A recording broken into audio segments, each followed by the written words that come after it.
ಈಗ ಬೆಂಗಳೂರಿನ ಇತರ ಪ್ರಮುಖ ಸುದ್ದಿಗಳನ್ನು ಫಟಾಫಟ್ ಅಂತ ನೋಡೋಣ ಜಸ್ಟ್ 5 ನಲ್ಲಿ.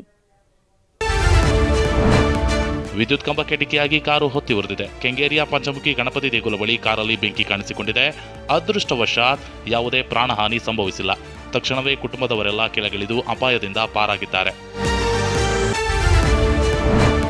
ಬೆಂಗಳೂರು ಮೈಸೂರು ಮಾರ್ಗದ ರೈಲಿನಲ್ಲಿ ದರೋಡೆ ಪ್ರಕರಣಕ್ಕೆ ಸಂಬಂಧಪಟ್ಟಂತೆ 4 ದರೋಡೆಕೋರರನ್ನ ಪೊಲೀಸರು ಬಂಧಿಸಿದ್ದಾರೆ. ಆರೋಪಿಗಳಾದ ಶೇಖ್ ಸೋಹೇಬ್, ಶಾಹಿಲ್ ಖಾನ್, ಮೊಹಮ್ಮದ್ ಯಾಸಿನ್, ಓರ್ವ ಅಪ್ರಾಪ್ತನನ್ನ ಪೊಲೀಸರು ಬಂಧಿಸಿದ್ದಾರೆ. ರೈಲಿನಲ್ಲಿ ಪ್ರಯಾಣಿಕರಿಗೆ ಮಾರಕಾಸ್ತ್ರ ತೋರಿಸಿ, ಬಟನ್ ಚಾಕು, ತಲ್ವಾರ್ ತೋರಿಸಿ ಕಾಲಿನಿಂದ ಒದ್ದು ದರೋಡೆ ಮಾಡಿದ್ರು. ಚಾಮರಾಜಪೇಟೆಯ ಕಣಿಯರ ಕಾಲೋನಿಯ ವೆಂಕಟರಮಣ ಸ್ವಾಮಿ ದೇವಸ್ಥಾನದಲ್ಲಿ ಹುಂಡಿ ಕಳ್ಳತನವಾಗಿದೆ. ಬೈಕ್ನಲ್ಲಿ ಬಂದಿದ್ದ ಇಬ್ಬರು ಹುಂಡಿ ಕದ್ದು ಪರಾರಿಯಾಗಿದ್ದಾರೆ. ಕಳ್ಳತನದ ದೃಶ್ಯ ಸಿಸಿ ಕ್ಯಾಮೆರಾದಲ್ಲಿ ಸೆರೆಯಾಗಿದೆ.